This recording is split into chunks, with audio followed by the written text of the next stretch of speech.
Hello, and welcome to the Regrettable Century. It is all of us, all the dudes. We're here to do The losers are back. The losers are back. Speak for yourself, man. Yeah. Well, there were three true. episodes in a row that neither of you were on, so that makes Yeah, you. so They that referred to makes us all as the losers. That's why I was saying that. I called you losers because okay. you had to be at your jobs, is what I said. This just proves Kevin never listens to the podcast.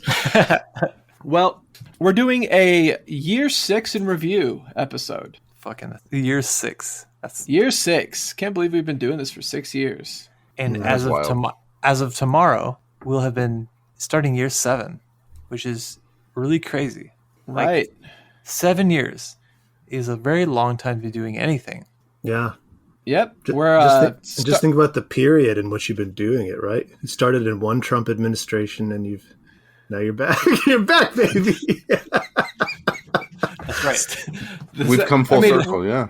We started podcasting as sort of a response to the first Trump administration with another podcast that we did with our friend Andrew, which was Tired which of was winning. fun and much less politically sophisticated, and our attempt at sort of a like a Chapo style podcast, which I don't know, that's not really us. So this is much better in my opinion. I would listen to our podcast. I would listen to the Regrettable Century. I mean, I went back and listened to the old one a while ago, and there's some pretty funny stuff in there, and mostly just because it's us commenting on how ridiculous the world is. But it was all right. So I definitely like this one. This one is much more suited to my sensibilities, though. Like it seemed like I was like outside of my wheelhouse when trying to be funny. Trying to be funny just doesn't work for me. But anyway, year 6 in review. I think we're going to do this in the reverse of the way that we've done our previous years in review. And we're going to start off with stuff in the world rather than podcast stuff. I think we're going to front load it with the most important issues and then backload it with the stuff that's sort of just like reminiscing, right? Well, it's to take a page out of the old ISO format. We would have a political discussion first about whatever a given topic, let's say about Palestine. And then we'll go through the nuts and bolts of the routines and about make sure you sign up for this and this is demonstration at this week and whatever. Because if you politicize the mood, that bleeds over into the otherwise kind of dry and boring nuts and bolts. Yeah, that way if you don't want to listen to us talk about the podcasts that you already listened to previously this year, you could just like stop after we talk about the stuff in the world and whatever else. But anyway, stuff in the world.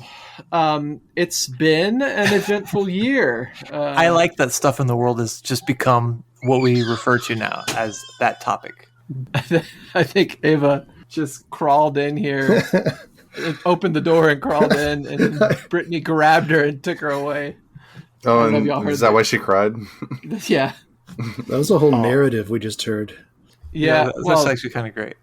She's pretty fast, so she's able to get away and get into stuff if you just take your attention off of her for even a second. So, damn, dude, it's only going to get worse. I know, she's starting to stand up. But anyway, this is actually information for later. I'll give you all an update on my baby in a later section. But anyway, we'll start with the most recent thing to happen, and that is election 2024. Oh yeah, that was the most important election of our lifetime. Yep. Mm-hmm. Where democracy was on the ballot, and until Donald Trump won, and then all of a sudden it doesn't matter anymore. Exactly. And then all of a sudden liberals are bragging about how demure and mindful they are for not doing a January 6th, which is like, I mean, January 6th hasn't even come yet. Like, I mean, it's fucking November, so it's not. It's a couple of months to plan your own January 6th. Libs need to get their shit together and get on it. Right. Yeah, that was exactly. I got text banked by some liberals trying to turn out the vote or whatever, and whenever that would happen, I would always engage them and start telling them all the reasons why I hope that Kamala loses. Good for you. Good for you. And tell them that they inspired me to to phone bank for the Green Party in swing states. But they, they would tell me, I'm okay with Republicans. I'm just not okay with a fascist. And that really makes me think, like, if so many of these, that seems to be the general, it seemed to be the general attitude among, across the entire, like, liberal sphere in the run up to the election. And if they genuinely believe that, it is truly bizarre to me that they just are now just lying down and accepting the results of the election that is installing a fascist. That's pretty bizarre to me. Yep. If they don't do a January 6th, then they are utter cowards that don't deserve to be taken seriously. Yep. Either that or they're full of shit. I think a little of column A, a little of column B. For sure, but I think it's more being full of shit. They don't actually think that democracy is dead and a fascist is in charge now. They don't actually think that. I think some of them do think that. Well, who are we They're talking just about? cowards. We're talking about the Democratic Party establishment, or are we talking about the voter? I'm talking about the guy. I'm talking about the guy who text banked me. The volunteer. Yeah, I think they believe it. I think the volunteers and the. They're just cowards. Then sure. Well, we've already discussed at length this sort of. I don't even know what you call it. The stretching of the definition of fascism into everything that is illiberal and nasty, so or unacceptable to our norms, etc. Like. It kind of extends beyond that now. The sort of rad libs that also agree, or not just rad libs, but leftists, that Trump is a fascist are saying, rad libs, you're right. Well, whatever. People that are Marxists and anti-democratic party, they're like, fascism is on both sides of the whoever you vote for, right? Kamala is a fascist too, and that's even. I mean, it's just another indication. A bit more consistent, at least. It is more consistent, but it doesn't help to clarify what it means. No, not at all. It doesn't mean anything now. I mean, even it really doesn't. Now that they've rolled over and they're like, oh, we're gonna, give you the keys to the kingdoms and all three branches of government. The narrative shift is crazy. All the narrative shifts that the Democrats have done in front of the whole world is pretty wild. Yeah, they like Kamala's acceptance speech saying, we're going to work with Donald Trump to make sure the transition is as smooth as possible. Oh, you mean the transition to fascism? You're going to make sure that's as smooth as possible? Yeah. Well, literally no one should be surprised. Not literally no one. No one who would ever possibly listen to us should be surprised that the Democrats are cowards and liars and just utterly contemptible pieces of shit. This was quite possibly the worst campaign I think I've ever seen in my life. In the 20-something years that I've been voting age, like absolutely just the most dog shit presidential campaign I've ever seen in my life. Without a doubt. Yeah, like I'm surprised that Kamala didn't lose harder. Yeah, I mean, like essentially what she did was just pick up Hillary Clinton's campaign. Yeah.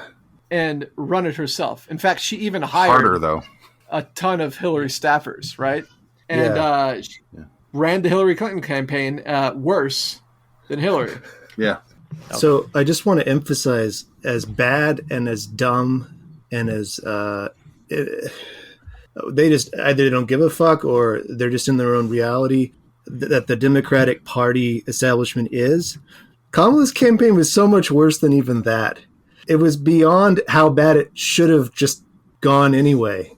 Every decision they made, every strategic decision they made, the way they centered the entire campaign of courting a demographic that didn't exist, it's just nuts. What, you mean the moderate Republican? What, 94% of Republicans voted for a Republican, right? I thought it was 99. Was it 94? Oh, was it 99? I think the one I saw was 94. Whatever, that's enough. It was some amount of 90s. Well, in election by election terms, that's like 100% basically. Yeah. As if 2020 never happened. As if Bernie campaign never happened. It's like totally nuts how stupid they are. I got shouted down by a bunch of well-meaning lib friends, and when I say well-meaning, I mean stupid, lib friends of mine, who probably aren't my friends anymore after all the shit that I've been posting, where I really am doing an end zone dance on the Democratic failure here, but I'm trying to couch it in like terms of just reporting the data about how poorly they did. But, you know, I got shouted down several times by saying, who the fuck are these Republicans you're going after? They don't exist. It's like, and y'all have got a serious problem in swing states by alienating Muslim voters, right? Yeah. And also a serious problem in any states where poor people live by pretending like the economy is okay. Like, well, not just pretending like it's okay, but like when someone says that it's not okay, saying, yes, it is. Haven't you seen the numbers? Yeah. Look at my charts. I had one liberal tell me whenever I was talking about food prices and inflation and like the very, very low buying power of the dollar and how it's negatively impacting poor people, tell me, oh, well, that's not economics.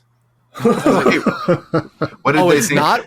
What did they think? What the fuck is it then? Yeah, you know, the Dow Jones was the Dow Jones is up, and I see. GDP is increasing and stuff like that. You know where else? This reminds me of another historical period, which was considered an economic miracle. You might know what I'm about to say. All these economists were praising the economy under Pinochet because the numbers were fucking good, you know? Yeah, that ended up not good for anybody involved. Well, yeah, I mean, we discussed the Gaza genocide, a beginning of the genocide last year, at the very end of last year. I remember during that episode, I said some things which a lot of people, especially now, would find even more egregious.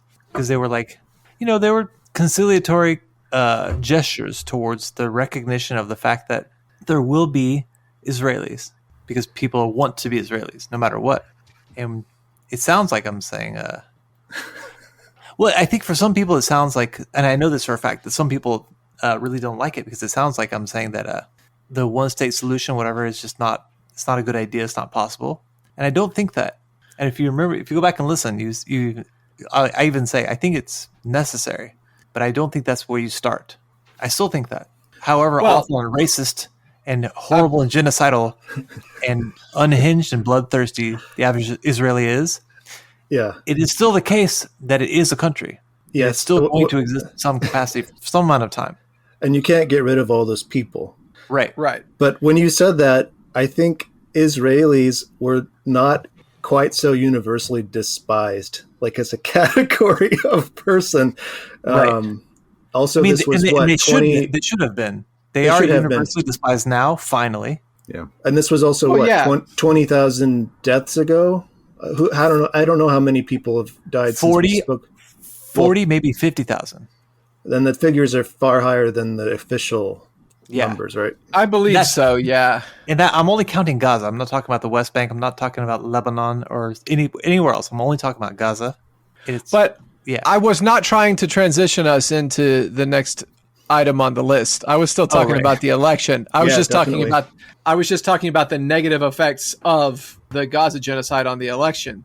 Absolutely. And which caused a lot of Muslims to either, for the most part, not vote at all. The second highest category was to vote for third parties. And then the second highest category was, third party. The third highest was Democrat. And then a very significant portion actually voted for Trump in some of the stuff that I've been seeing. But like other categories as well voted for Trump in didn't vote for the Democrats in pretty high numbers. There's a severe enthusiasm gap here. And young people didn't come out to vote for the Democrats, like in the numbers that they normally do. I think that it's 11 million votes were lost from Joe Biden to Kamala. I think it's 14. I think since the number was 15, and then some counting happened, and then they said 14. Okay. And then once they finished up all the counting everywhere is done reporting now, it's at 11. Because I think they were counting that before California's votes had all come in. Right. Which Kamala lost a serious number of votes in California as well, interestingly enough. Yeah, I'm looking at the Wikipedia on the election, and Kamala got 70 million, 71 million, and Joe Biden got closer to 82. 71.9 would be 72. Yeah, So that's true. Trump lost about 5 million votes, from what I understand. So fewer people voted for Trump than did when he beat Hillary. Yep. And when he beat when he lost to Biden. Joe Biden. 5 million fewer than when he lost to Joe Biden. So really what we're seeing here is just the colossal implosion of the Democratic Party at the national level. I mean, we had people voting in regional elections on down ballot initiatives for left-wing populist causes, raising minimum wage, even securing abortion in a few red states, but still not voting for Kamala Harris at the top of the ticket. So, yeah, just the Democrats have been utterly repudiated. And I think we said the same thing in the wrap-up that we did after the midterm election, and this is much, much worse than that midterm election. Because they at least won in the midterm election. They're in crisis. Like even MSNBC, all the pundits are in a crisis about everyone's talking about class de-alignment. They're realizing that they are fucked because of what they've done to their own base the past 3 elections or longer since Clinton, right? But some of the exit poll numbers that really stood out to me, you brought up Muslim and Arab voters. So Dearborn's the epicenter of that, right? In Michigan, right? Trump outperformed Harris by like 10% there. Yeah, right. Which is pretty. And I'm trying to remember who. It might have been Keeanga Yamada Taylor was talking about this. I was listening somewhere else about this, or no, it was Linda Sarsour. She was talking about how Kamala's team, they didn't even go there. No one went there, but Trump's team did. And they distributed literature in multiple languages. They did outreach. And okay, here's another exit poll that I found really crazy. New York City, this was the highest number of votes for a Republican at the top of the ticket since 1988. Wow. Since old Bush Sr. HW. Yeah. That's New York City. So everything is in flux now, including the racial makeup of the Trump movement. Nothing, Yeah, including I saw numbers analyzing that income earners over 100,000 right skewed toward Harris, and income below that in each of the brackets below that skewed toward Trump. There was only, with one exception, which was like below. It was like super poor. It was like below 30,000 a year or something like that. And even that, it skewed toward Harris, but it like less than in the past. Right. Yeah. So the thing I think is the most interesting about all of this is that with third-party electoral returns, Jill Stein from the Green Party got 689,000. Robert F. Kennedy Jr., who wasn't running, got 675,000, which means almost as much as Jill Stein. Mm-hmm. Yeah, which I think should say a whole lot to the American left about what the Green Party is, when the guy who's not running almost matches you. Yeah. And then the Libertarian Party, Chase Oliver, who's a person never heard of, got 600,000. The combined totals are less than 2%. What's funny is you still have Democrats blaming Jill Stein for them losing the election. I'm like, dude, you still would have lost by like several million votes. Yeah. Yeah.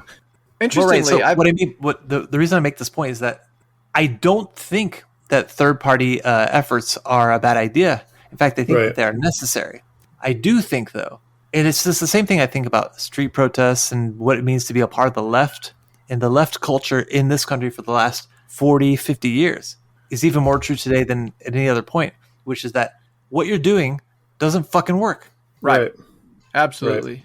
Like if you're going to run a third party candidate, it needs to be in a third party that has boots on the ground, working constantly in the years in between on different projects for like running in the midterms, running at like city council levels. And the Green Party is just almost non-existent. There are a few places. I think there are something like 100 around 100 people elected to like city councils and school boards and stuff all over the country as part of the Green Party.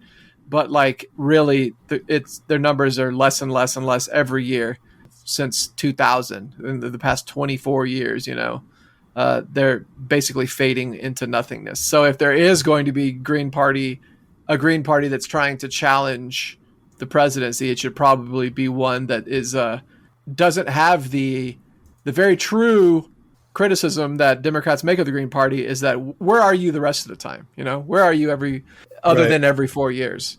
Which and I think about people like what's his name, Cornel West, running an independent campaign rather than a united ticket. I think about people like the PSL, whoever they ran, probably Gloria La Riva, and all of these like vanity campaigns which pop up every 4 years. Yeah, that could maybe spend the next 4 years working out what it would take to actually accomplish the things which they want to accomplish, and then actually do that instead of 4 years from now running the same playbook and getting even fewer votes and just being, oh, we'll get them next time. It's like that's just when I talk about having no faith in the left and being pessimistic. I'm kind of talking about that. Okay, so one of the things that I think I really wanted to talk about here was the sort of very, very public meltdown that's the Democrats are having on the internet for us all to see. And how racist it is, for one. Oh, yeah. Oh, my God. It's crazy. Dude, I mean, imagine being a Republican and saying, you know what? Fuck Arabs and Latinos. You get what you deserve, right? That person would never get elected to anything, even in Trump's America, right? That person would be kicked out of the party if they had a position. I mean, and I know it's not necessarily politicians that are saying this stuff, but like these people would be just run off the internet. They would be run out of public life if they were like on the other side of the aisle. But because they're, having a meltdown about something that they consider to be something that Democrats consider to be an existential threat to like marginalized people, they can scapegoat the people that didn't vote the way that they wanted them to, and it's just totally okay. That's a real quote though, like fuck Arabs and Latinos, that I saw from some like Democratic Party activist. Oh, I saw one where he was like, I'm looking forward to what the IDF does to you now, kind of thing. Yeah, there's a lot of that because too. of how you stabbed us in the back in Michigan. Yeah, kind of bullshit. Yeah, and the fact of the matter is like this really illustrates how everything is broken down along lines that aren't racial at all. It's not like white people voted overwhelmingly for Trump. It didn't happen that way. Right. And that's sort of what, I mean, I know, like I talked to a professor of mine. He was just like, well, that's just the way America is. America is deeply racist and misogynistic, and that's why they voted for Trump. And I'm like, yeah, it doesn't really bear out like that. It's like, this isn't like a resurgent white supremacy at all. I mean, Harris like won as many white votes as, Obama, more than frickin' Joe Biden even. Like, yeah, like white dudes for Harris was a white. Yeah, for real. So hold on, let me read this. It's a tweet that somebody made.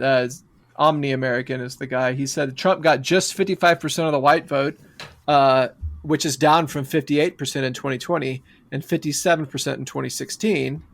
And Harris won 43% of the white vote, matching Obama in 2008 and less than Bill Clinton in 96, which is 44%. And among whites, she outdid Hillary, 37%, and Biden, 41%. So, like, Harris actually did really good among white people. And I heard someone else say that it was, because that she did worse than Joe Biden because people hate women. And I'm like, dude, she did great among men, though. So it's not like it just none of the stuff matches up to the deeply ingrained hatreds of the American people. It's just that just doesn't play out that way. It's not what it is. Yeah. What it is a thorough repudiation of the Democratic Party for sucking ass. Yes. And for not even they didn't talk about inflation because they couldn't, because she's attached to the administration that is the status quo. Right. Like who was a discussion? This is a debate I've been having on and off with some I'm just gonna say friends of mine, both online and also offline, like in person. Yeah. Who are like not they're not self-described liberals. They're not pro-Democratic Party. But they are liberals. The thing is, of course, that's what they actually are. And they say things like, well, racism and misogyny run deep in this country. Like, And they do. They do. I mean, sure, but like that's just has nothing to do with this discussion. No, it's not it didn't decide the election. No, not at all. Like that's about as relevant as if I said Mondays happen every week. Yeah. They do. Well, that's what I thought of, and you but- know what? That's something that we talked about last year is Garfield communism, right? What's that? In one of our episodes that we did. I don't know, but I think I want to say yes. Is this like the Garfield where they remove Garfield from the panels and it's just John talking to himself? Not familiar? No? Okay. Nope. It's just one of our old episodes we talked about hating Mondays and That's what it is. and someone said something about Garfield communism. And we made jokes about like free lasagna for everyone, and I don't know. Oh, okay. It's a lot funnier if you don't have to explain it, and you were there and you heard it. Fully automated luxury. I guarantee lasagna. you, it's hilarious. We should wait. Hold on. You brought up some stats from Doug Henwood. Just to go with what you read, Chris. Here's his exit poll reporting: more than 22% of voters said voters that said inflation had caused them severe hardship went for Trump by 50 points.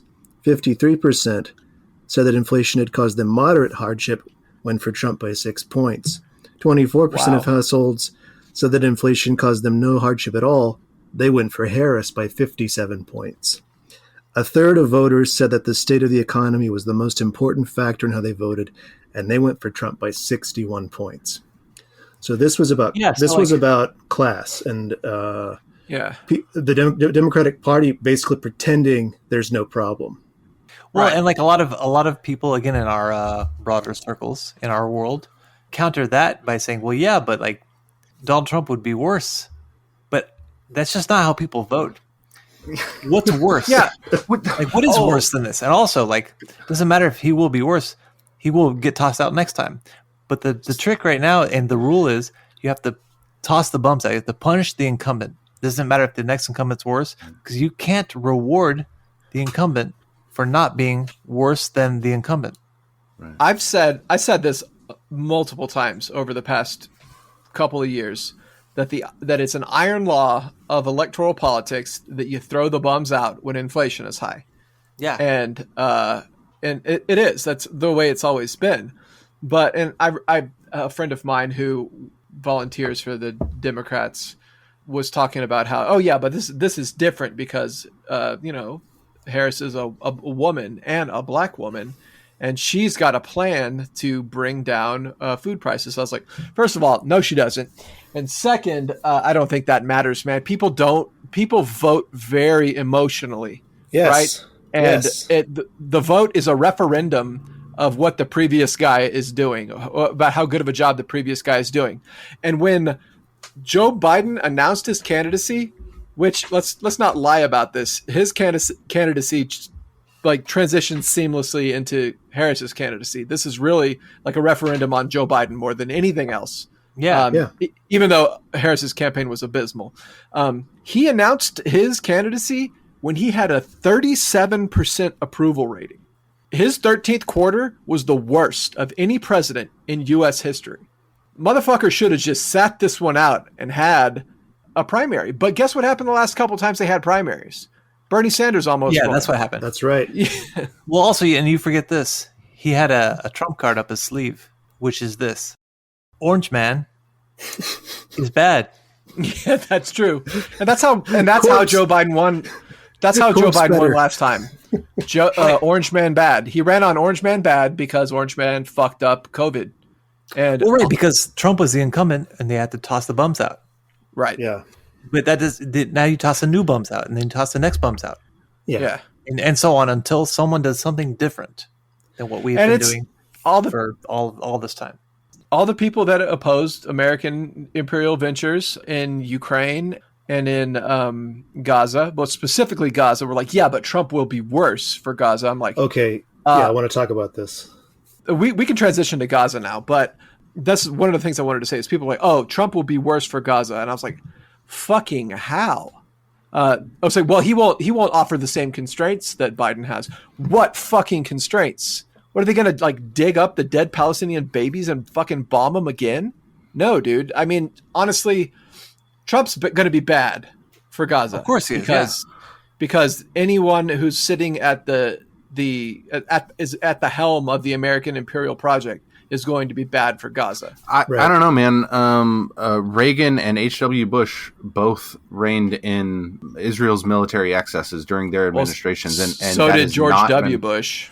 And that has not been that has not been replicated by a single Democratic administration. It's a fair point. A strange.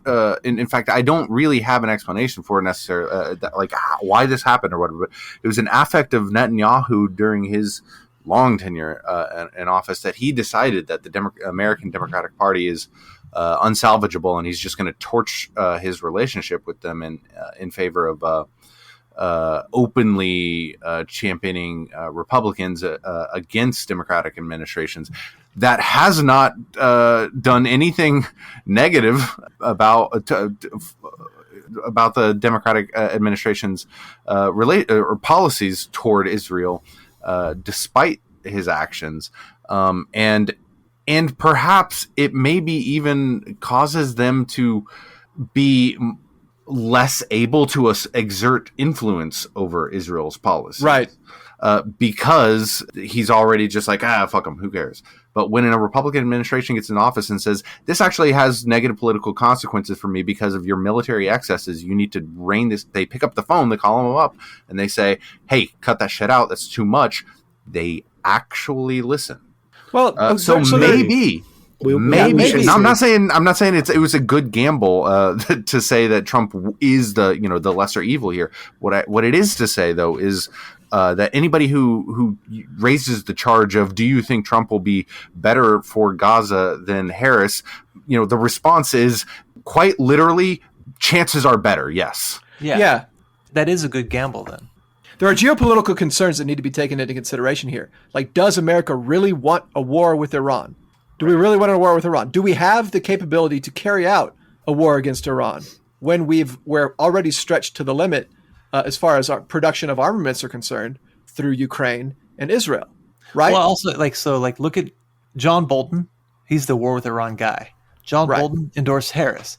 The Cheneys, those are the neocon warmonger faction of whatever. They endorse Harris.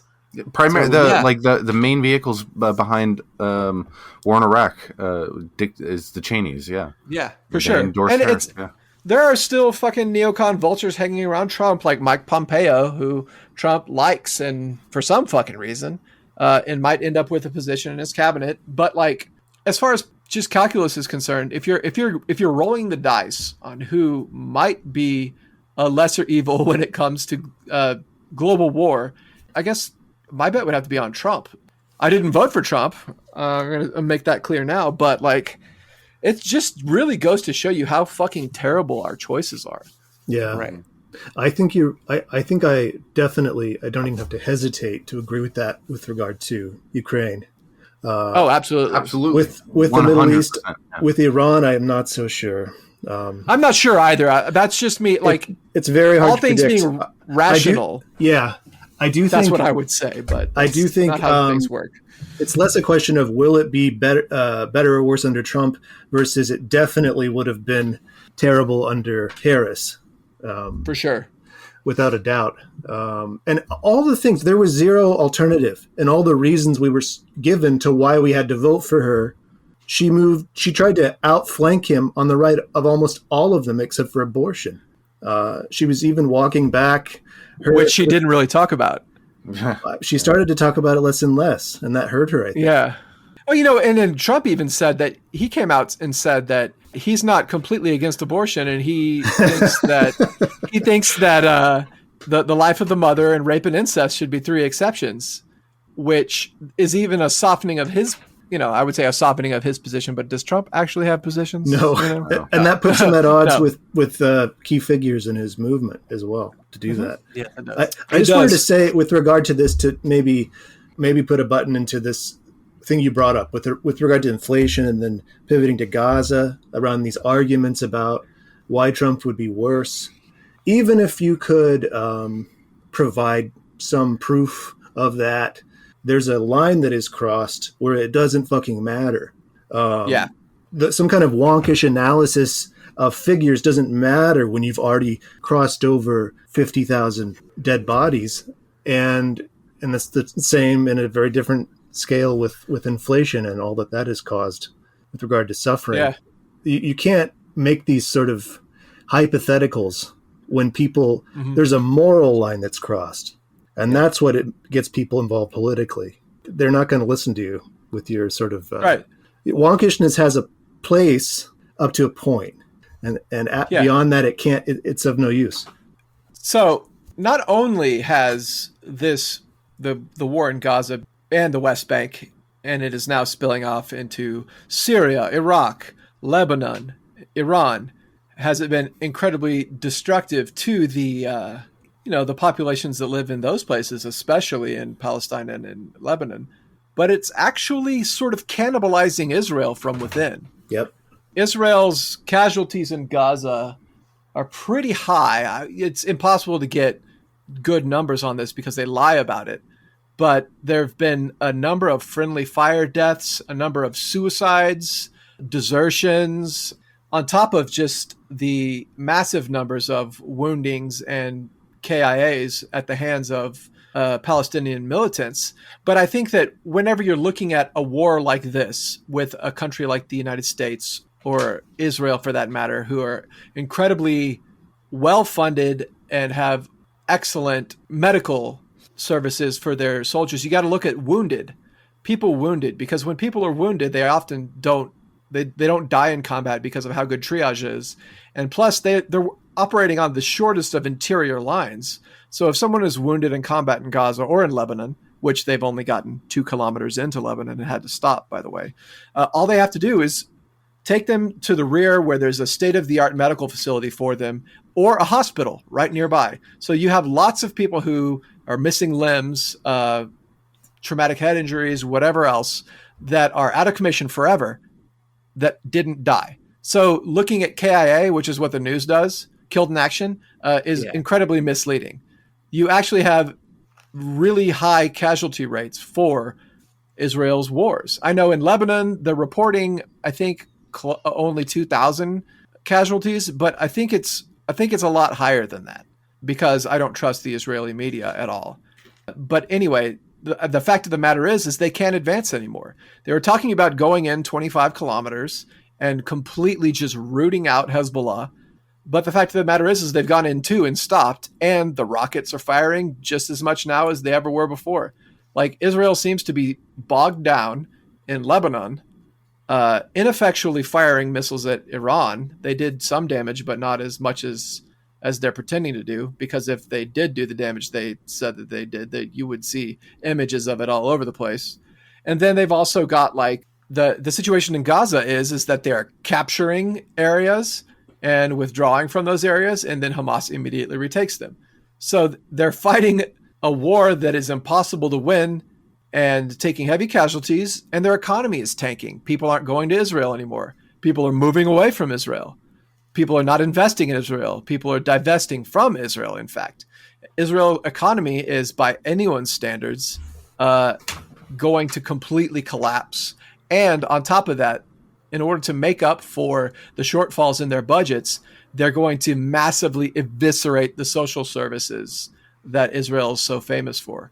And you got mainstream bourgeois economists talking about how Israel is going to have severe austerity in order to be able to pay for this war, and it's going to cause instability. And in fact, there is instability in Israel now as a result of this war. Quite a lot, even. Quite a lot, yeah. So yeah, I think Israel is doing very, very poorly as a result of their genocidal campaign. And good, fuck them. I mean, just talking with people, it's been remarkable to see this sort of tide shift in normal liberal Jewish folks. Oh, absolutely. Israel has become such a pariah that people that were partisans of Israel beyond some pretty nasty shit, well into the genocide. It's just becoming ridiculous. It's indefensible.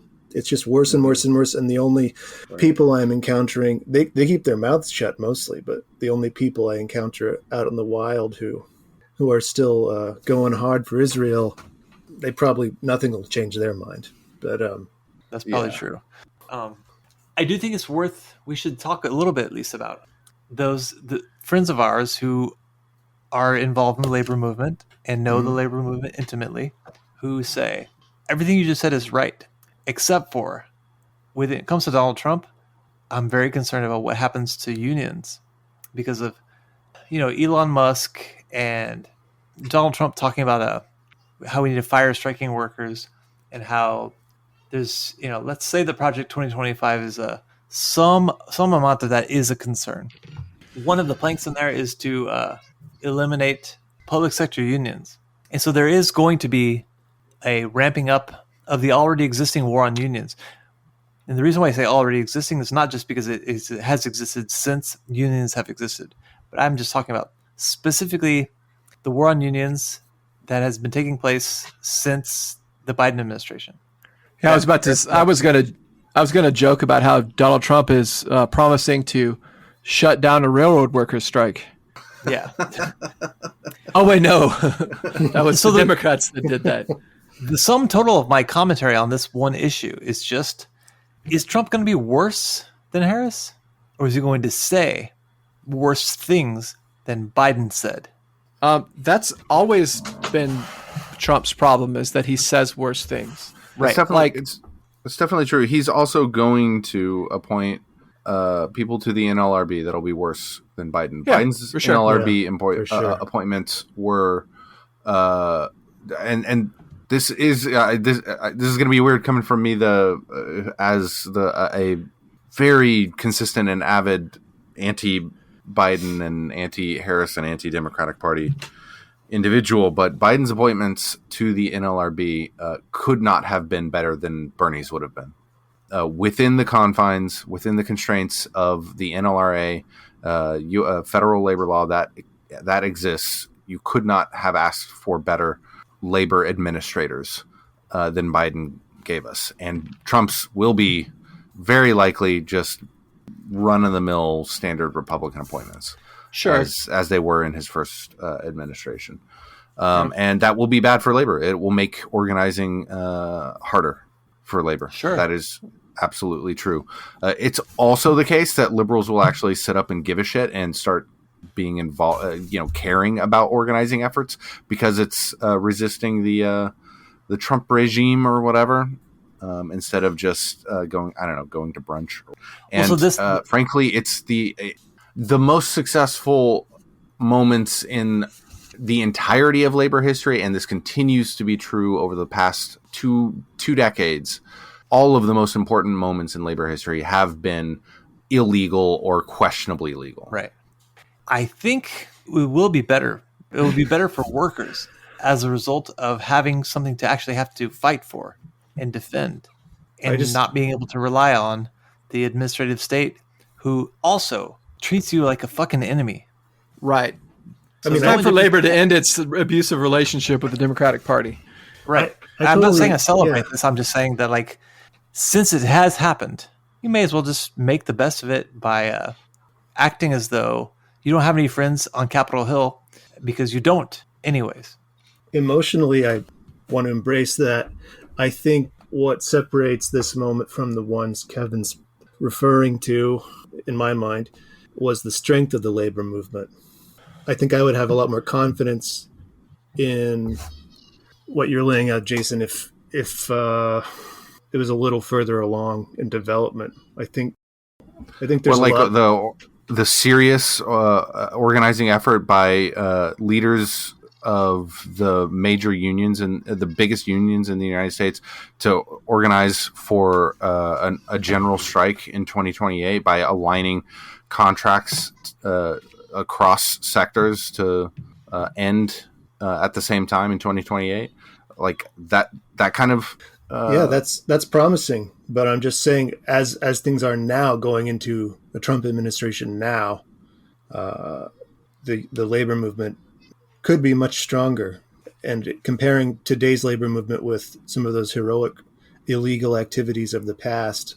Man, I'm talking about the like Oklahoma teachers strike. You know, that was like, what was that, 7 or 8 years ago or something like that, or maybe not even that long. I can't even remember. It was where it's illegal against the law for teachers to strike, and they did it anyway. But how is the teachers union? How is the labor movement and teachers unions doing now in red states? I'm sure it's abysmal.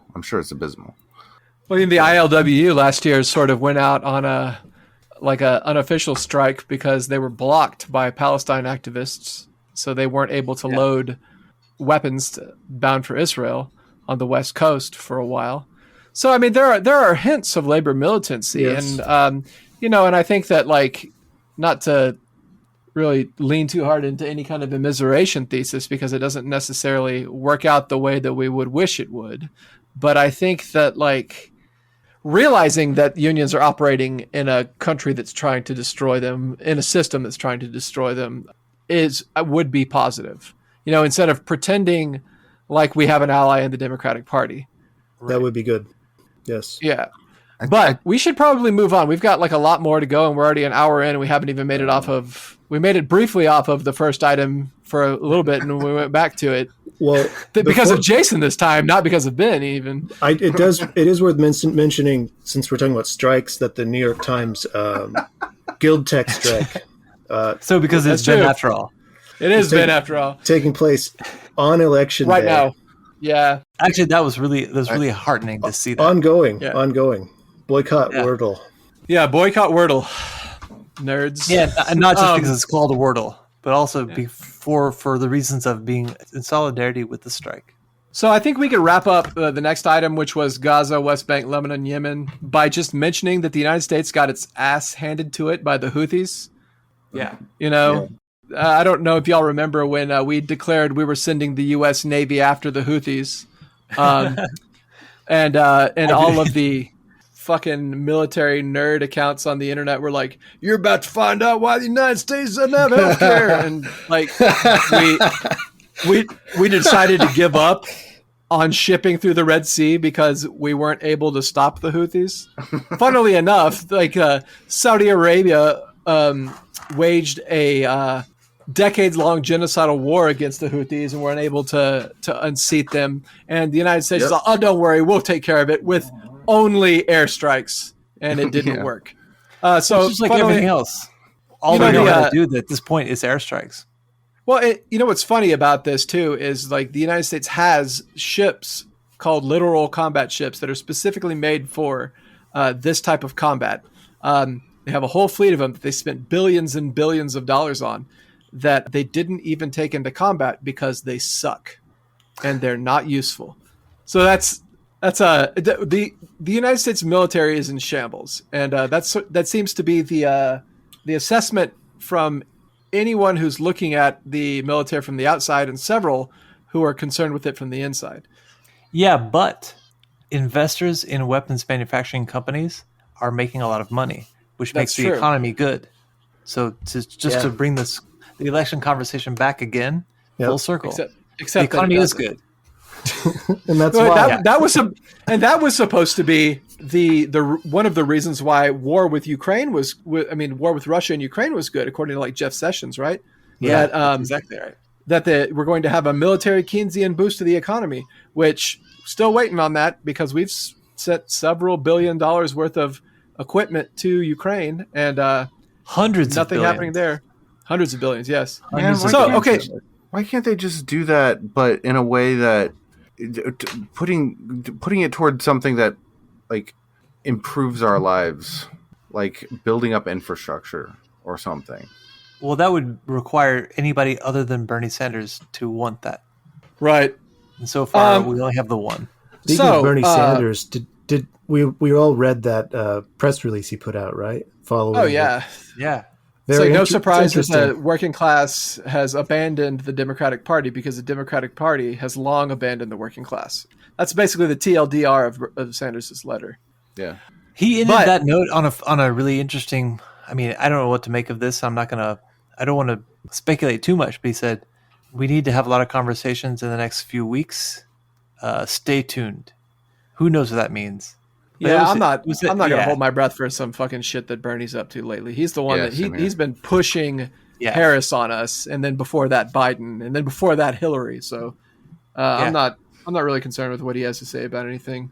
But I gave us a transition to talk about Ukraine and NATO, and y'all just fucking brought it back to the goddamn election again. So now we're going to Ukraine and NATO. That's what all this is about, Chris. It's all about the U.S. I blame election. Ben. Honestly, it is partially about that, because think about if you're in the military, right? Do you really want to get involved in World War III with Russia when Trump's saying that he's going to end the war? No. The military overwhelmingly went for Trump in this last election because they don't want to fucking die in World War III, interestingly enough. But so Ukraine is losing the war by any metric. And even the mainstream outlets are beginning to acknowledge that. Mainstream Ukrainian outlets have been acknowledging this for a while, but not to mention like the 20 million Ukrainians who have left the country are also kind of acknowledging it too. The 20 million Ukrainians who have left the country. We have the situation with the most recent mobilization in Ukraine should be a metric enough as to how well Ukraine's war effort is going. There are, first of all, mass desertions. Second, you've got like pitched battles in the streets between Ukrainian recruiters and the people that they're trying to recruit. They've taken to press ganging people into the military. So, and that's causing all kinds of backlash. You've got several reports of people resisting recruitment efforts and being beaten to death by the Ukrainian recruiters.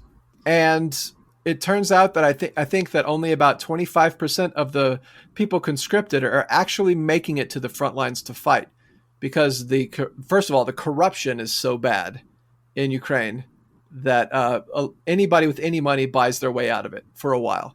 Yeah. And you can continually buy your way out of being recruited. There doesn't seem to be any sort of limitation on that. And the recruit's median age was like some crazy old age. It was 44 last time I checked. I don't know if it's... They've started recruiting younger and younger populations, though, because they're running out of people, first of all. One of the things that I saw most recently was that the Ukrainians who are deserting or refusing to fight or whatever, when asked why, they say, what the fuck has the government ever given me other than an AK-47? And that's a fair point. In the past couple decades, but especially, since 2014, the neoliberalization of Ukraine has been ramping up. What we've seen here, this is part of the reason why Ukraine is getting its ass handed to it right now, is that their military is incredibly corrupt because of the key functions of the military being outsourced to private contractors, like building fortifications. They're outsourcing building fortifications to private contractors who do not have military experience. So you actually have Ukrainian soldiers complaining that idiots built these trenches, these fortifications. They're not even facing in the right direction, et cetera, et cetera. And it's gotten so bad that you even have the hardcore Ukrainian nationalists like Azovites, right? People in the Azov battalion saying that they need a ceasefire. They want to stop. They want to negotiate with the Russians because otherwise Ukraine is going to be obliterated, going to be wiped off the face of the map, according to some Azovite Telegram channels that... which are Russian bots, obviously. Obviously, right. But yeah, so things are pretty bad. I think that this past year, Russia has been able to apply a across the front steady advance where it's sort of like using World War I attritional warfare. They're even like bringing in some tactics from the Russian Civil War, like horseback tactics, but using small units of people on dirt bikes. And they've got small unit infiltration tactics like the stormtroopers in the First World War. And basically, war of maneuver is completely impossible right now because of drones. Drones make large-scale maneuver just impossible to do. One of the things the Russians have done is adapt to Ukraine's really brilliant and heroic defenses and their usage of drones and small unit combat to wipe out armor columns and stuff like that. They just adopted it and are doing it more and winning at this point. But pretty much any outlet that you follow that's not a mainstream Western outlet is going to have been saying, like, look, Ukraine's been losing this war for the past year. And now their front is actually starting to collapse. And you could see major strategic points being given up without a fight. Whole cities, like everyone's seen the images of the war with like bombed out cities and say, this is what the Russians are doing. Now you're starting to see more and more intact cities and villages being taken. So, Trump saying he's going to end the war soon and possibly cut off aid to Ukraine, cut off the trickle of aid because it's nowhere near what they need to win, right? Although I think I read something about the Biden administration trying to get them as much as possible before leaving. Probably, yeah.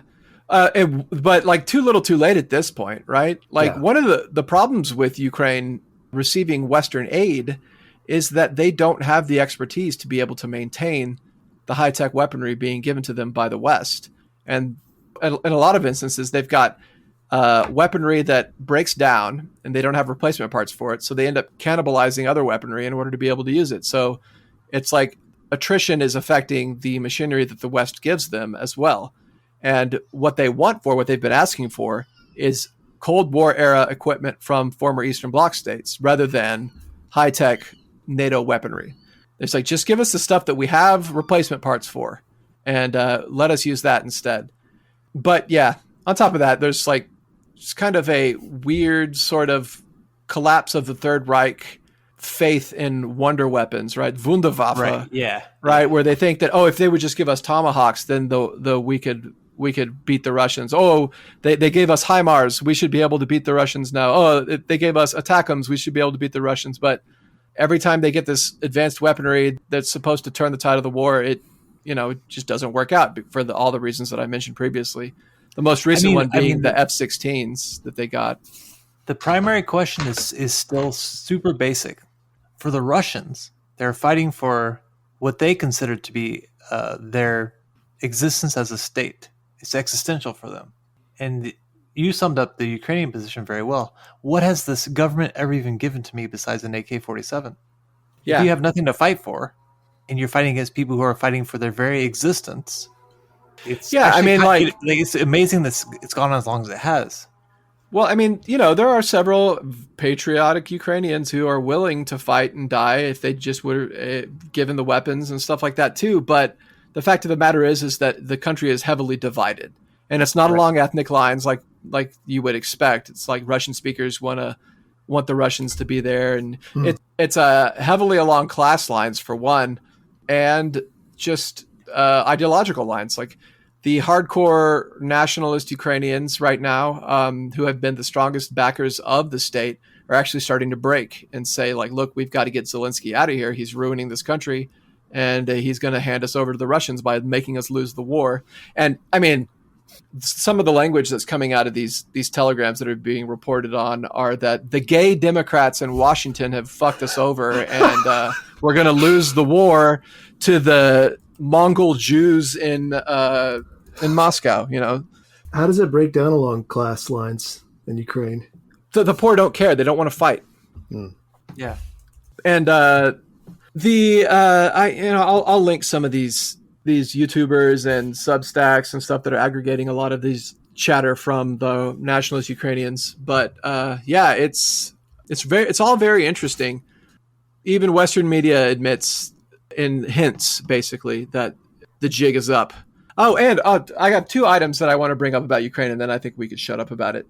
One is a letter from a Trump aide whose name is Brian Lanza, where he says, hey, we want to help Ukraine in this war, but you have to give up on ridiculous, unserious ideas like getting back Crimea. So Zelensky's most recent peace plan that he brought to the world, which was basically rebuffed by everyone involved and leaked to the press by the United States, calling for the United States to essentially let Ukraine into NATO and then fight Russia for them and give them Tomahawk missiles and allow them to do deep interior strikes into Moscow, etc. That's quite a Which is peace not plan. it's not a very serious plan. Guys, I got an idea. This will help us win the war for sure. You fight Russia for us, but like, so that idea was mocked and thrown out unceremoniously. And this letter written by Lanza, I don't remember what I just said his name. Brian Lanza. There we go. Oh, Mario Lanza. He's a Republican strategist and a longtime Trump advisor. And he wrote a letter to Zelensky that says all this stuff like, hey, you know what? We're the only reason you're still afloat, and we're going to help you end this war, but you got to give up on your pipe dreams, like getting back Crimea, which has been from the very beginning of this war a war aim of the Ukrainians. So that's interesting. The second thing would be that Ukrainian members of parliament are this guy, what's his name? Yevgeny Shevchenko wrote a letter to Trump saying, Trump, save us from Zelensky's burgeoning dictatorship, right?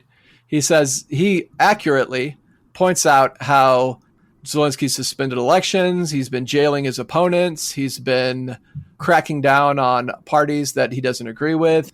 And we've talked about this before. He's made trade unions illegal. Well, and also his mandate as president expired. He is literally a dictator. Yeah, like he quite literally is a dictator. A dictator being an unelected, illegitimate leader who exercises a rule by fiat, right? And that's essentially what he's doing now. And here's from Shevchenko, a quote, "It's high time, Comrade President, to start a dialogue. I understand that you'll have to leave afterwards, but the country comes before personal ambitions. I'll help you if you need it. I'll go to Minsk again, right? Because the Minsk Accords, if they were followed, would have kept this war from ever happening. We'll solve everything. All you have to do is start. If you're unwilling, you'll be forced to leave, forced by those in the Western world who were applauding you yesterday." Which, true enough. Have you ever seen that one meme that's got like Zelensky and he's like looking all heroic, and in the background there's a dead Gaddafi, a dead Saddam Hussein, it's like all of the former allies of the United States that they turned on. It's about time you described a meme. I know, it's been a while. Hey, it got me excited whenever you described that meme just now. I was like, yeah, I've seen that meme. You sat up in your chair. I seen that one. But anyway, so Chris, I think we could stop. Wait, I'm going to pull Ben. Chris, did you see that on our text thread I shared? We actually have a member of our Discord who teaches English in Ukraine. And he was that's right. He was describing on another channel, basically he has some pro-Trump students, and he was describing, this is just an interesting anecdotal addition to what you were saying. His student said that she thinks that a Trump presidency is the only realistic path forward towards an end in the war. The common opinion here is that Trump is going to condition aid on Ukraine being willing to concede occupied territories, what you just said. Basically, what my student was arguing is that this isn't ideal, but that's the only way she can see this war ending, and she's tired of hearing Shahed drones flying over her house. Yep.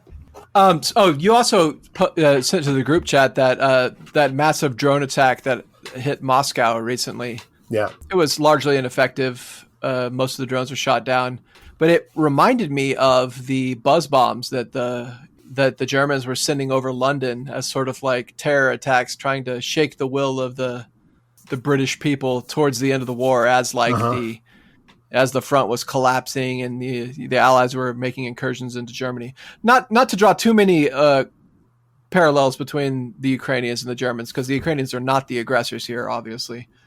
But as far as their prospects are concerned, I guess Jason's about to take issue with that because of the Donbass area and before 2014. But I think that's right. I mean, that's what I would take issue with.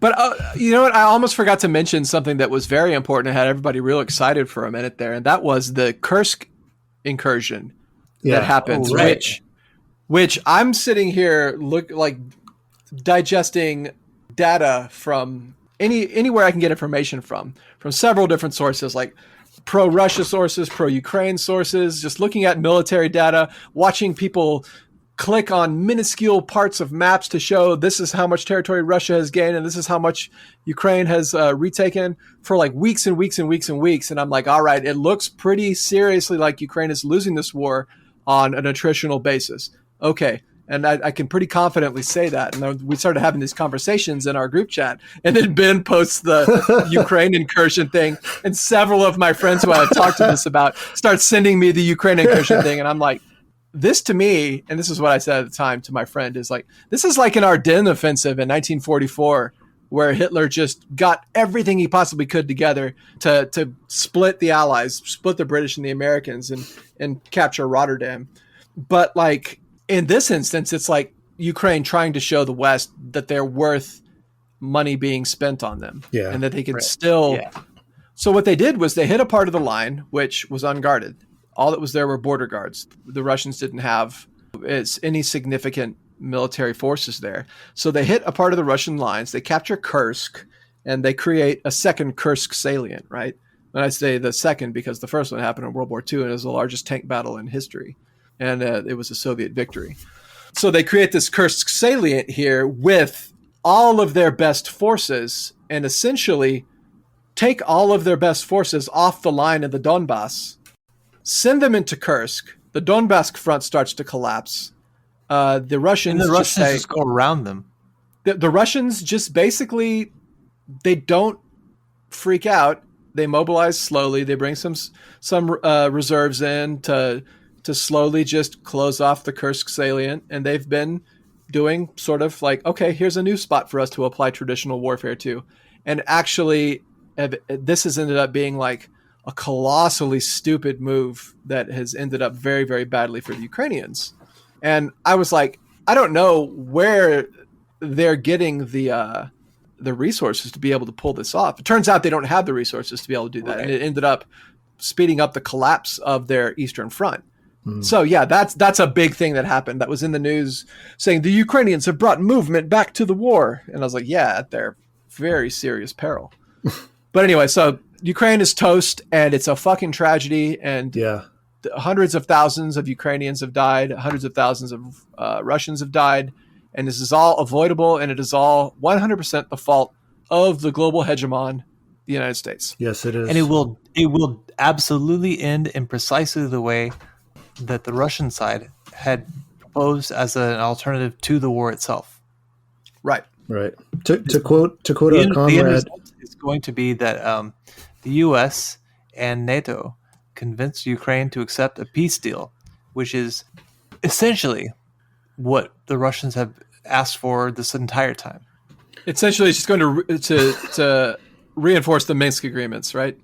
Yeah. All right. So what were you saying, Ben? To quote our comrade who I referenced earlier, there's a joke the Ukrainians have been telling before the election happened. If Trump wins, the war will end badly, but if Kamala wins, it will continue badly. Dude, you gotta love that East Slavic sense of humor, man. Yeah, it really is. Very bleak. Hey, I kind of feel like this D for point 1 of our 3-point outline, talking about the political and economic situation in the EU, specifically France, but also the UK, even though it's not in the EU. I think that's a separate episode. Sure. We can just say that the two biggest purveyors or backers of the Israeli genocide in the world, the United States and Germany, both had their governments collapse in the same week. So, right. And they have defectors. They have EU defectors from the cause. Yep. Yeah. And this will redound to the benefit of the AfD in Germany. Mark my words, shit is going to get worse. AfD, you mean the new bastion against anti-Semitism in Germany?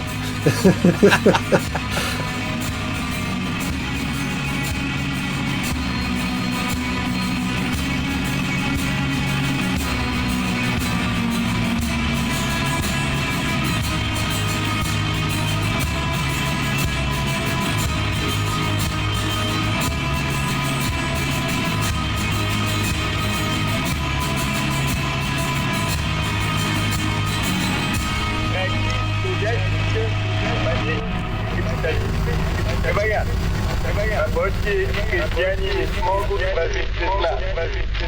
Без нас некому будет установить порядок, определить работу, принудить к труду. Без нас все развалится и государство распадется.